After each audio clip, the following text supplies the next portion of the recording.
bienvenue à tous ceux qui nous ont rejoints. Je vous invite à vous installer rapidement. Alors, le thème de cette table ronde, brisons le plafond de verre. Quand on parle du plafond de verre, on imagine le plus souvent que ce sont les femmes qui sont bloquées dessous. Attention, scoop, c'est vrai, mais elles ne sont pas seules. Sous les pieds des hommes blancs, il y a toutes ces minorités, en voilà un bien vilain mot, qui toquent au carreau avec la furieuse envie de se faire une place un étage au-dessus. Alors, comment fait-on pour avancer, pour ne pas que les uns se sentent menacés, ni que les autres ne se sentent empêchés?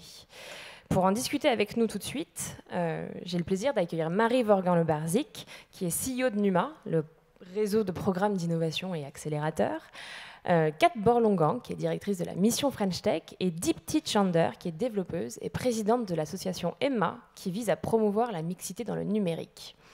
Alors, avant qu'on parle d'inclusivité au sens le plus large, j'aimerais qu'on parle des femmes, tout d'abord. On évacue le sujet ensuite, promis.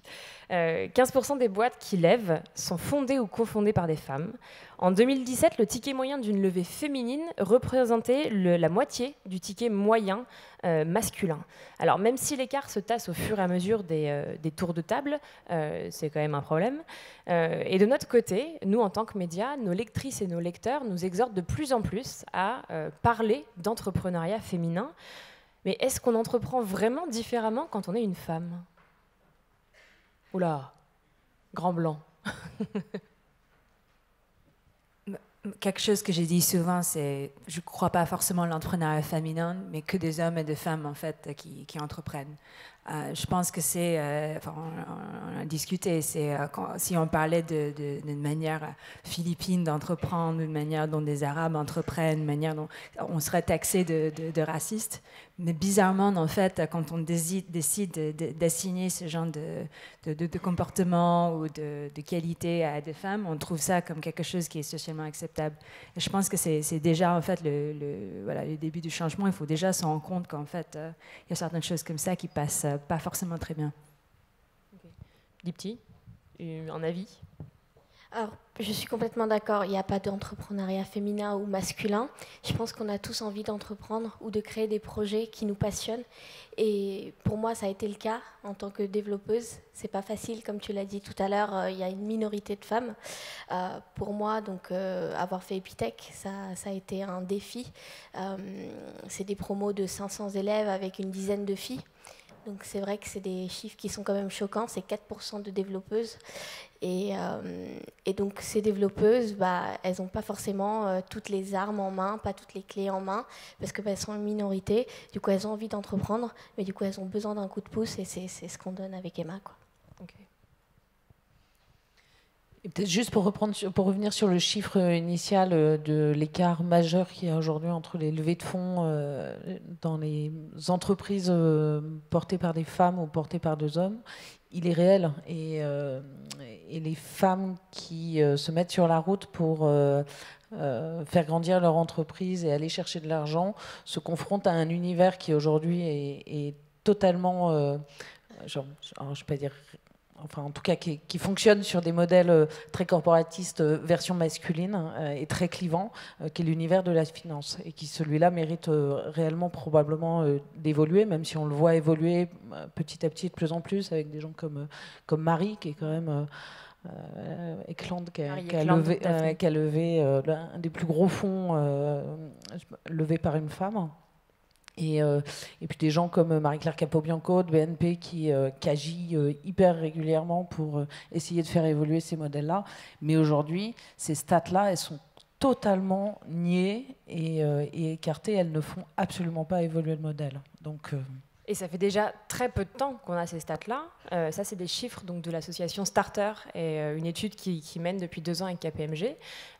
Mais avant ces chiffres-là, qui ont été recherchés, travaillés, et c'est pas juste au doigt mouillé, on pense que, il en existait très peu en fait. On disait, voilà, on pense qu'il y a 10% de femmes entrepreneurs, mais le chiffre des levées de fonds est quand même extrêmement parlant. Et du coup, est-ce que ça peut changer avec une féminisation des VC et de la fonction d'investisseur? Ou même pas? J'ai pas la réponse. Dans l'ensemble, j'ai pas de réponse. Moi, je suis rentrée dans cet univers plutôt start-up de la tech il y a maintenant quasiment une vingtaine d'années. Et j'ai vraiment cru avec une conviction très forte que comme le monde était en train d'être re-questionné et quelque part de se réinventer avec l'arrivée du numérique, c'était une opportunité absolument majeure pour les femmes de trouver un espace d'égalité dans la création d'un nouveau monde. Ce qu'on constate aujourd'hui, c'est que les freins, ils existent encore et que c'est beaucoup plus complexe que ça. Je ne regrette pas de l'avoir pensé. Je pense que ça m'a fait avancer à bien des égards.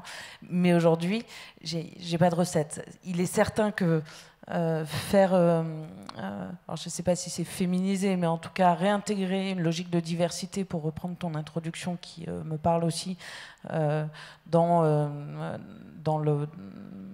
ceux qui font grandir voilà, l'économie et les startups, c'est probablement un axe d'évolution important.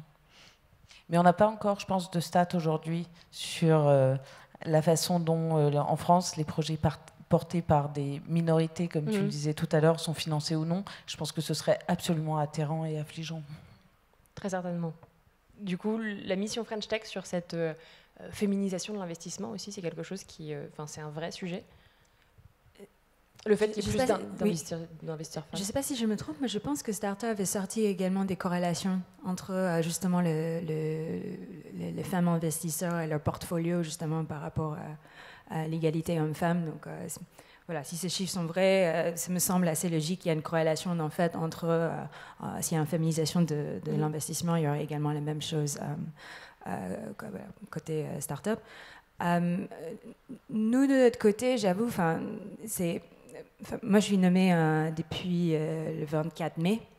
Et quelque chose qui était très étrange pour moi, c'est que le jour de ma nomination, quand les gens commençaient à tweeter voilà, qui est la nouvelle directrice de la French Tech, il y avait le hashtag diversité, hashtag Women in Tech pour plus de la moitié, je dirais, de tweets en français en tout cas.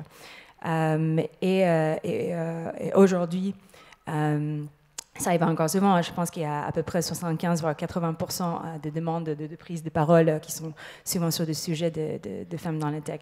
Et du coup, on me pose souvent la question de, du coup, qu'est-ce que la mission de French Tech faire pour les femmes? Quels sont les programmes en fait que la mission French Tech a en tête pour les femmes? Et ma réponse, c'est assez simple. C'est en fait tous nos programmes sont pour les femmes. Forcément, ça va être labellisé pour les femmes, quoi. Exactement. Il y a également des questions sur...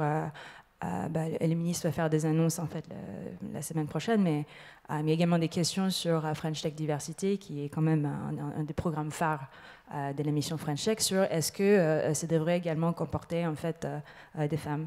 Et je dis, en fait, vous savez qu'on fait le même effort, que ce soit pour le Pass French Tech, pour le French Tech Ticket, on va faire le même effort pour French Tech Diversité. Par contre, vous vous rendez compte que les femmes, c'est quand même plus de la moitié de la population, à peu près à 53%. On ne va pas les mettre dans la même catégorie, en fait, que des personnes qui viennent des quartiers prioritaires ou qui sont réfugiés. Les débats n'est pas du tout les mêmes. Un point à ajouter? Non, mais je pense que aujourd'hui, on pense cette forme d'égalité entre les hommes et les femmes dans le monde de la tech, mais aussi plus largement dans le monde de l'entreprise et dans le monde même. Et en fait, les leviers qui sont proposés sont les mêmes leviers communautaires et finalement les mêmes registres, les mêmes rituels, les mêmes fonctionnements corporatistes que ceux des hommes. Je pense qu'il faut qu'on se pose la question du monde de demain qu'on a envie d'inventer, avec une population qui est en croissance majeure, avec des problématiques de frontières, avec des problématiques d'immigration, avec des sujets qui sont en fait beaucoup plus larges que ça. Et donc la question de la femme, c'est le premier pas. Je pense qu'on a probablement un rôle à jouer comme les hommes, mais en tant qu'être humain, dans l'éducation qu'on donne à nos enfants pour faire en sorte que le monde de demain, que les clichés ne survivent pas. Je ne sais pas si on va y arriver, mais surtout, je pense que pour faire péter, je ne sais pas si c'est le plafond de verre, mais les clivages qui existent, qui sont des clivages finalement assez chiants, redondants, et puis qui font pas avancer le débat. Est-ce qu'il y a d'un côté les hommes, de l'autre côté les femmes, d'un autre côté je sais pas quoi? C'est un peu le même débat que sur les frontières et la différence entre les pays et les questions qui se posent sur l'Europe aujourd'hui. Posons-nous des questions plus larges et le sujet de la place des femmes et du modèle de monde dans lequel on a envie de vivre et dans lequel on a envie de grandir. Et la question de la femme, il sera intégré comme le reste. Ouais. Mais ce qu'on voit en plus, c'est qu'il y a eu quand même un mouvement de rétro-bétalage presque, parce que dans les années 80, dans l'informatique, il y avait quasiment une parité en fait. Comment est-ce qu'on en est arrivé à une situation où il y a beaucoup moins de femmes aujourd'hui?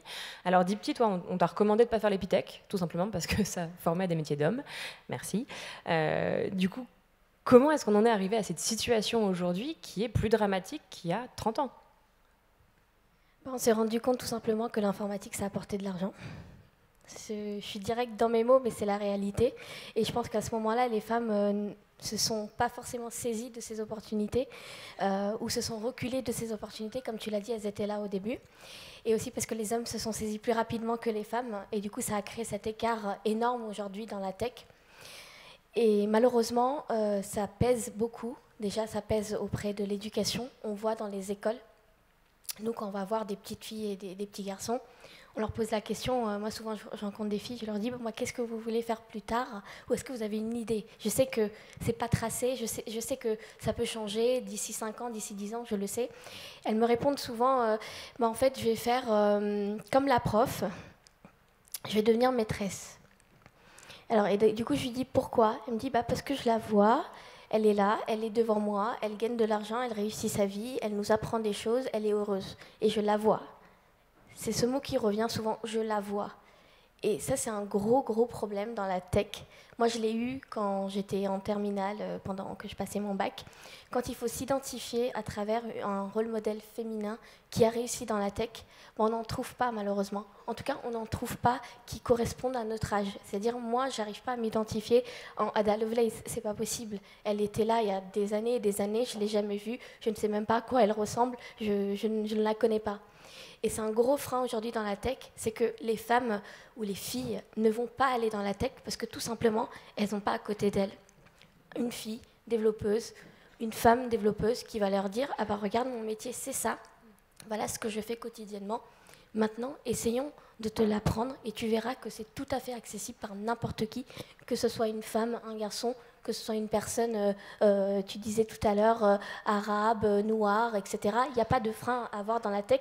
L'ordinateur, il ne se soucie pas du fait que tu sois blanc ou noir, il se soucie juste de la bonne instruction que tu lui envoies. C'est tout, il répond que à ça, pas autre chose, pas ton sexe. Et du coup, sur cet aspect des rôles modèles, on a de plus en plus de femmes qui sont bien mises en avant dans les médias. On a Aurélie Jean, qui a fait le MIT, qui porte particulièrement le sujet-là, bien sûr. Il y a Caroline Ramad, là, qui était présidente de Paris Pionnière, qui vient de lancer 50 in Tech, pour justement mettre en avant une liste de femmes dans la tech et pour qu'on n'ait plus de mal à faire des tables rondes paritaires. Est-ce que ça, on est sur la bonne voie avec ce genre d'initiative? Moi, je pense que oui, elles sont mises en avant, il y a des articles qui sortent, on les voit, elles sont sur les réseaux sociaux. Le seul problème, c'est que moi, je pense, lorsque médiatiquement, on mettra en avant une femme, comme on met en avant un Kylian Mbappé, et ben c'est là qu'on verra le changement, en fait. C'est là qu'on pourra créer des vocations, on pourra créer des rêves. Et quand on lui remet un prix, qu'on ne lui demande pas si elle sait twerker. Comment? Quand on lui remet un prix, qu'on ne lui demande pas si elle sait twerker. Qu'on ne revienne pas toujours à ce genre de considérations. Tu avais un point sur le rôle des médias aussi dans cette logique de rôle modèle. Je pense que le sujet, mais tu le disais tout à l'heure, du plafond de verre, tu vois, bien sûr, il y a le sujet des femmes, ok. Il y en a d'autres, tu l'as dit en introduction. Je pense que le premier engagement, ce serait déjà de se dire qu'à la prochaine table ronde, il n'y a pas que des femmes, tu vois, qu'on aborde le sujet autrement, voilà, tu vois, d'aller chercher autre chose. Je suis assez d'accord avec ce point, du coup je rebondis. Et alors, parce qu'en fait, on a fait la réflexion. Je vais vous dire, tu le disais tout à l'heure, Kate, tout à l'heure, où tu es invité tout le temps, où on te demande alors, ça fait quoi d'être une femme, je sais pas quoi. Moi, c'est pareil, ça, on des entrepreneurs, tous les ans, on me dit alors, Marie-Morgane, ça fait quoi d'être une femme entrepreneur? Est-ce que vous avez déjà entendu la question posée à un homme, alors ça fait quoi d'être un homme entrepreneur? Vous l'avez déjà entendu cette question? Non, moi non plus. Voilà, faut commencer par là. Mais c'est dans cette logique de rôle modèle, effectivement, où il y en a assez peu, et du coup, forcément, il y a des choses qui reviennent. Alors, on espère que ce sera parfaitement inutile dans quelques années. Le rôle modèle, il reconstruit, alors, peut-être, forcément, mais tu vois, peut-être que c'est plus intéressant de se dire, on voit bien que le code est en train de rentrer dans l'école, c'est super, c'est important, c'est un nouveau langage, il va être aussi important que tous les autres langages qu'on apprend et donner la liberté à chacun d'aller au bout de lui-même. Peut-être simplement qu'il faut se dire que dans les écoles, dans les rôles modèles, comme il y a les maîtresses, il y a l'instructeur de code qui est peut-être une femme, par exemple, ou du moins à égalité. Et je trouve qu'on réapplique des codes vieillissants, clivants, communautaristes dans le mauvais sens du terme, pour faire émerger une forme d'équité dont on sait qu'en fait, elle renforce des clivages sans forcément créer une forme d'égalité.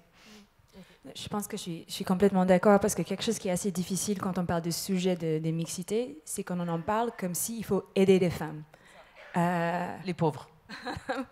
Alors que, là, je parle avec ma casquette de Bercy, mais je pense qu'on peut dire que la mixité ne compte pas pour les femmes, ça compte pour toute l'économie.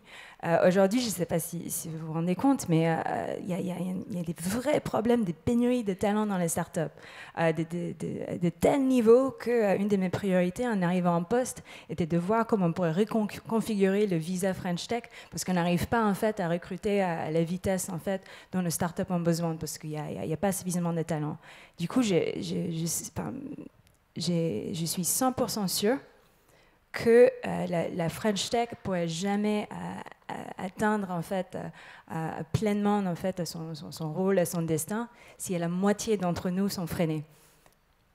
Juste pour rebondir sur ce que vous avez dit, je parlais des rôles modèles parce que, en fait, moi aussi, des fois, je le sens régulièrement quand on m'invite à des panels, on me dit, c'est le panel Women in Tech.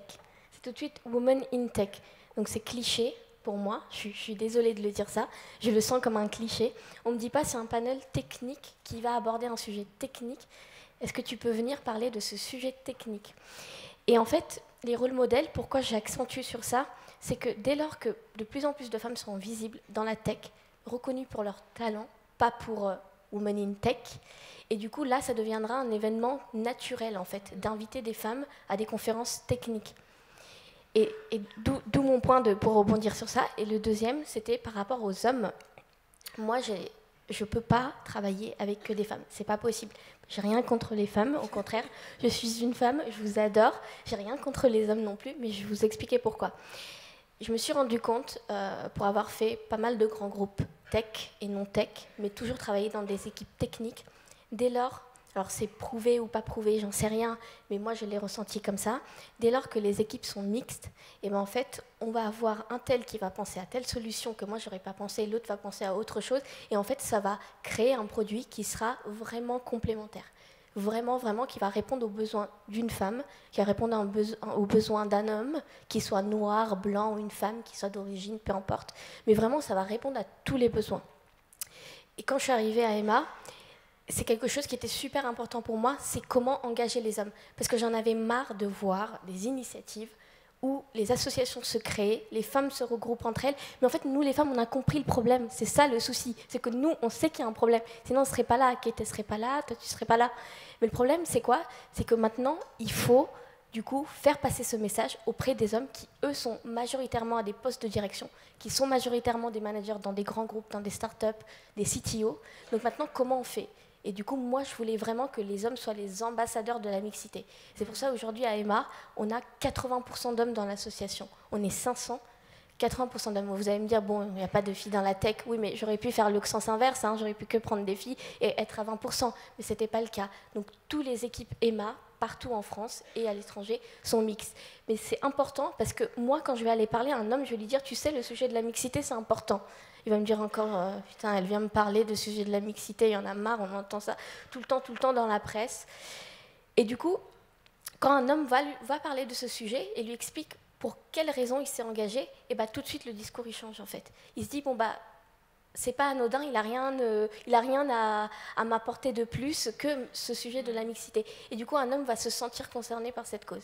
Parce qu'un homme lui parle. Parce qu'un homme lui parle. Ok, on n'est pas rendu. Utilisons les chemins qui existent. Voilà, c'est une solution. Et il faut qu'on arrive à faire changer les choses. Bah ok, on prend les choses. Après, les associations qui se lancent, je pense à 15 Tech que j'ai cité tout à l'heure, il y a des hommes, c'est évidemment pas qu'un cercle de femmes qui parlent à des femmes et qui, alors là, oui, bon, on n'est que des femmes. Mais les hommes sont impliqués quand même, on vous veut, vous êtes là avec nous, évidemment. Mais pour moi, il n'y a rien de plus beau qu'un homme qui parle de la mixité. Vraiment, il n'y a rien de plus beau. Moi, dès que je peux mettre un homme sur la scène et je peux ne pas y aller, ça m'arrange en fait. C'est-à-dire voir un homme qui dit « j'ai envie de recruter des femmes dans mes équipes, j'ai envie d'avoir une équipe mixte ». Et ben, vous n'en entendez pas souvent ça. Hein. Quand vous êtes en entretien, moi je le vois en entretien avec des managers, et ben ok, tu as 2 CV, tu as une fille et tu as un garçon, et le garçon, il correspond plus parce qu'il a telle compétence. La fille a aussi les mêmes compétences, mais bon, ils ont tendance à du coup faire la même chose, c'est-à-dire recruter l'homme parce qu'il lui ressemble. Et moi, il n'y a rien de plus beau qu'un homme qui me dit j'ai recruté la femme à compétences égales parce que j'estime que ça va apporter un plus-value dans mon équipe. Mais ça, est-ce que c'est quelque chose qui se fait au niveau de cette génération et de nous qui sommes déjà dans l'écosystème, ou est-ce que c'est pas plutôt un problème d'éducation et des choses, des clivages qui sont à briser dès l'enfance? Comment on donne, mais là la mixité au sens large, hein, comment on donne à celles et ceux qui sont les bien moins armés ce qu'il faut pour aller chercher ce petit marteau qui sert à péter les vitres? Moi, franchement, je pense que c'est pas toujours le même problème pour chaque entreprise. Enfin, on en parle de manière assez générale, mais par exemple, si déjà on commençait à regarder les stats par rapport au recrutement, si on voit que c'est au niveau du pool en fait de CV, qu'il n'y a déjà pas de mixité, est-ce que c'est à ce niveau-là? Est-ce que c'est après le premier entretien? Est-ce que c'est à la fin? Et pour chaque entreprise, en fait, en fonction de là où il y a des bottlenecks, en fait, c'est possible que le problème est différent. Si ça arrive au début, parfois c'est peut-être lié à là où ils ont mis le pub, la manière dont c'était écrit, ou le fait qu'il y a déjà l'entreprise a déjà une réputation en fait à être un petit peu misogyne, un petit peu fermée en fait à ce genre de CV. Si ça arrive tout à la fin, où on voit qu'en fait, il y a 50% de femmes et 50% des hommes, et bizarrement, avec le dernier entretien et tout ça, les femmes passent jamais. Là, on se rend compte que c'est peut-être un problème plutôt qui est au niveau de recrutement. Donc, je pense il y a les prises de conscience. On commence, je pense, à être vraiment dans un stade où tout le monde sait qu'il y a un problème, qu'il faut faire quelque chose. Aujourd'hui, faire quelque chose revient en fait à tenir un certain discours, respecter certaines valeurs.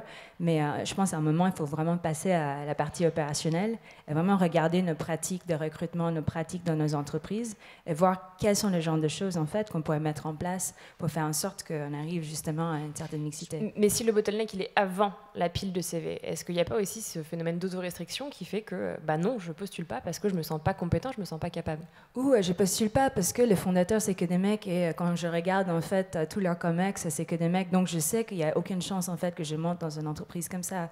Ou parce que le langage en fait qu'ils utilisent est hyper un langage de bro, j'ai l'impression que je ne vais pas me sentir en fait à l'aise dans ce genre d'endroit-là. Donc je pense qu'il y a vraiment il y a des choses, je pense, sur le plus long terme, que bien sûr la société devrait faire, les médias ont responsabilité, les parents, les grandes sœurs, les grands frères, enfin vraiment tout le monde. Mais il y en a d'autres où franchement c'est une responsabilité d'entreprise et également en fait regarder ces sujets en face et voir en fait quels sont les genres de choses qu'ils pourraient réellement faire sur le court terme.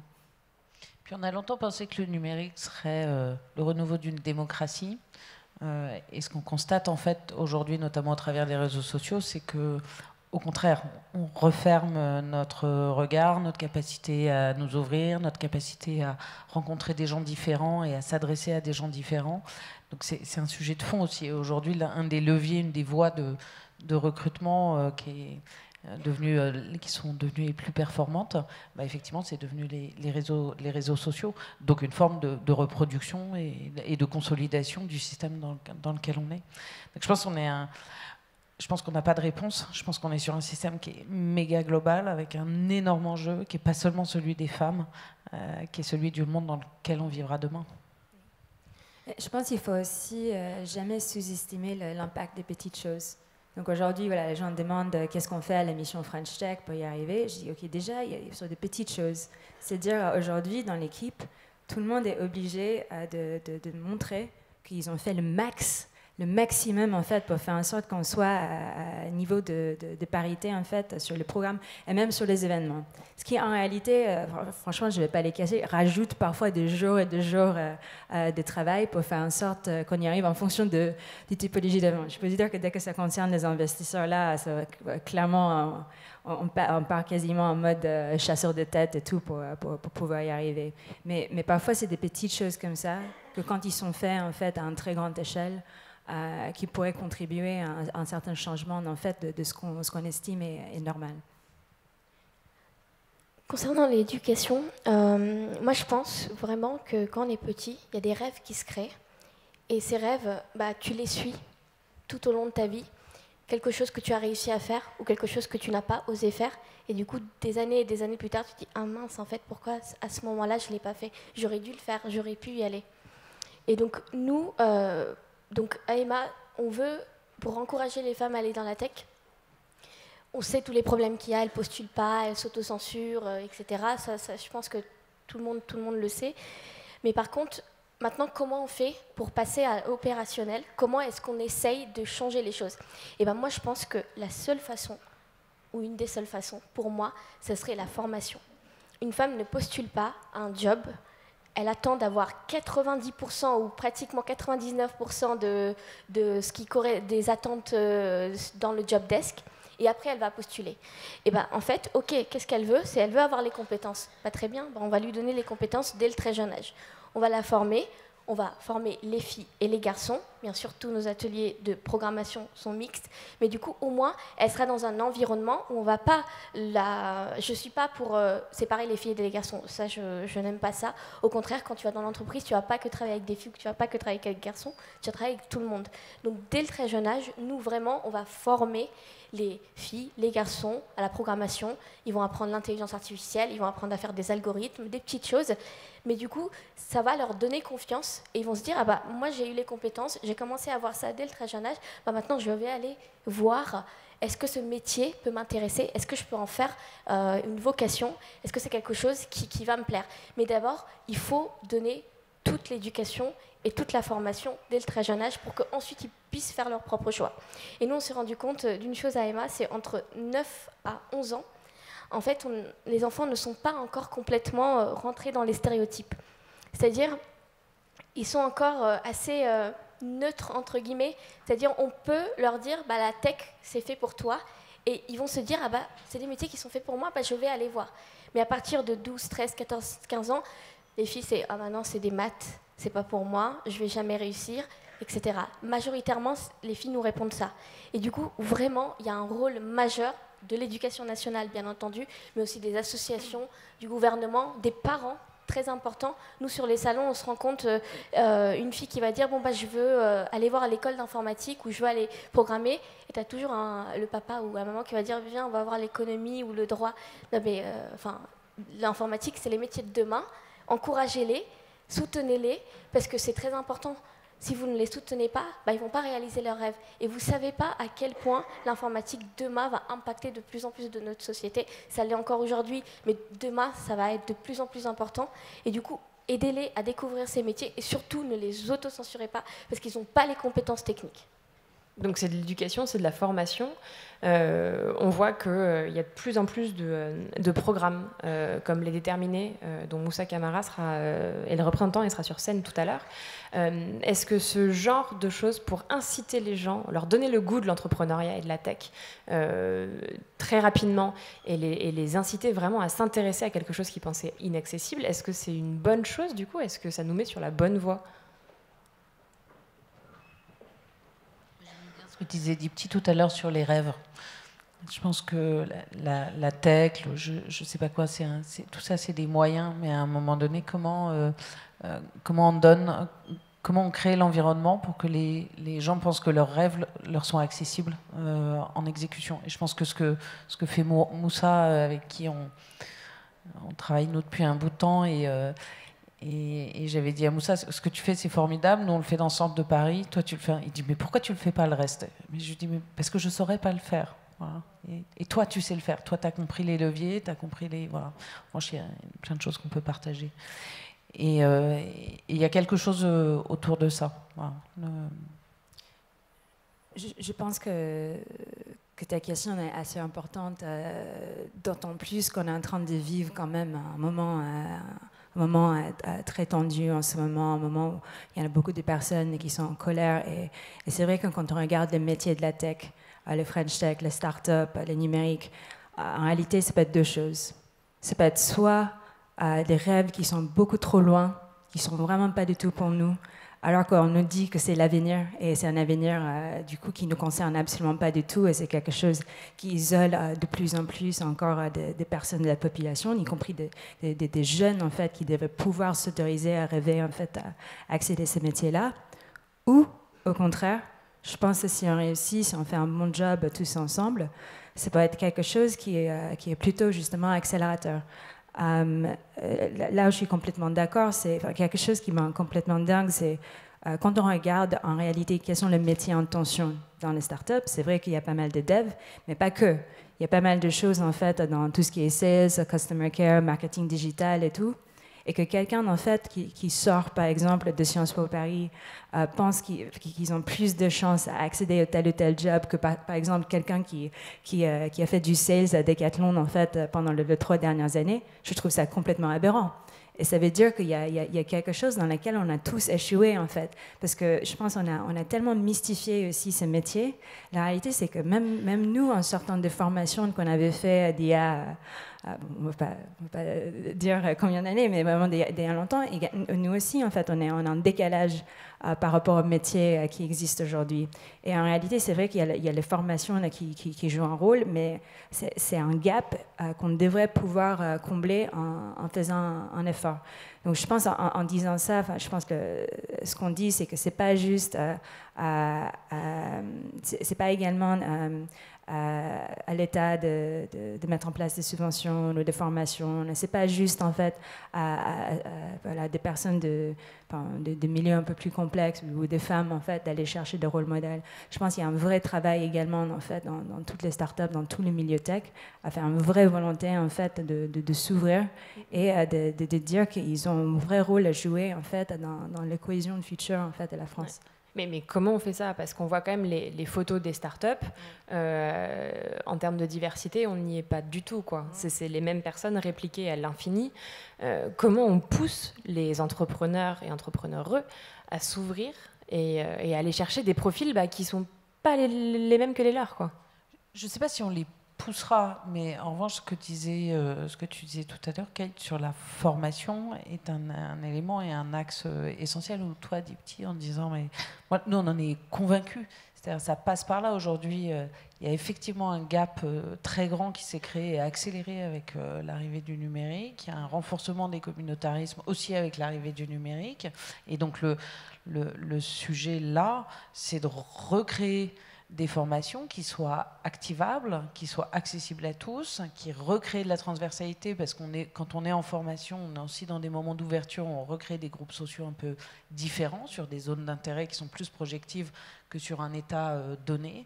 Et donc la formation à tous les âges et tout au long de la vie, c'est un enjeu qui est devenu un enjeu majeur. Je pense qu'il y a ça, mais pas que. Donc, c'est assez intéressant parce que quand on regarde, par exemple, le bilan de French Tech Diversité, qui avait justement des composants d'accompagnement, de formation et tout, et quand on parle avec les lauréats à la fin, on se rend compte, en fait, assez rapidement que même quand on a les skills, si on n'a pas les codes culturels parfois, si on n'a pas les réseaux, parfois malheureusement en fait dans beaucoup de ces milieux aujourd'hui on est assez bloqué, notamment dans l'entrepreneuriat. Je pense qu'il y a également beaucoup de choses qui se prennent pas forcément en fait dans une salle de classe.